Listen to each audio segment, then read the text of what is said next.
Hello, beautiful listener. Today we have a fairy tale that echoes Odysseus and the Cyclops from Greek myth, filled with danger, suspense and a deadly game of hide and seek. So grab a cuppa, find somewhere comfy and get ready for The Blinded Giant by Joseph Jacobs. At Dalton, near Thirsk, in Yorkshire, there is a mill. It has quite recently been rebuilt, but when I was at Dalton 6 years ago, the old building stood. In front of the house was a long mound, which went by the name of the Giant's Grave, and in the mill you can see a long blade of iron, something like a scythe blade, but not curved, which was called the Giant's Knife, because of a very curious story which is told of this knife. Would you like to hear it? Well, it isn't very long. There once lived a giant at this mill who had only one eye in the middle of his forehead, and he ground men's bones to make his bread. One day he captured on Pillmore a lad named Jack, and instead of grinding him in the mill, he kept him grinding as his servant and never let him get away. Jack served the giant 7 years and never was allowed a holiday the whole time. At last he could bear it no longer.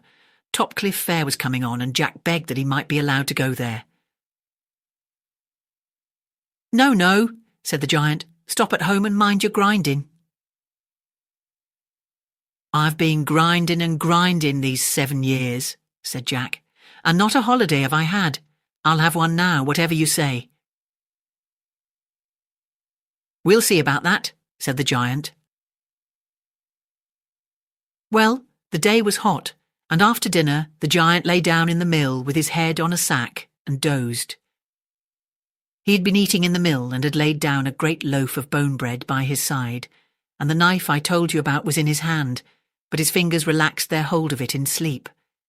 Jack seized the knife, and holding it with both his hands drove the blade into the single eye of the giant, who woke with a howl of agony and, starting up, barred the door. Jack was again in difficulties, for he couldn't get out, but he soon found a way out of them. The giant had a favourite dog, which had also been sleeping when his master was blinded. So Jack killed the dog, skinned it, and threw the hide over his back. "Bow, wow," says Jack.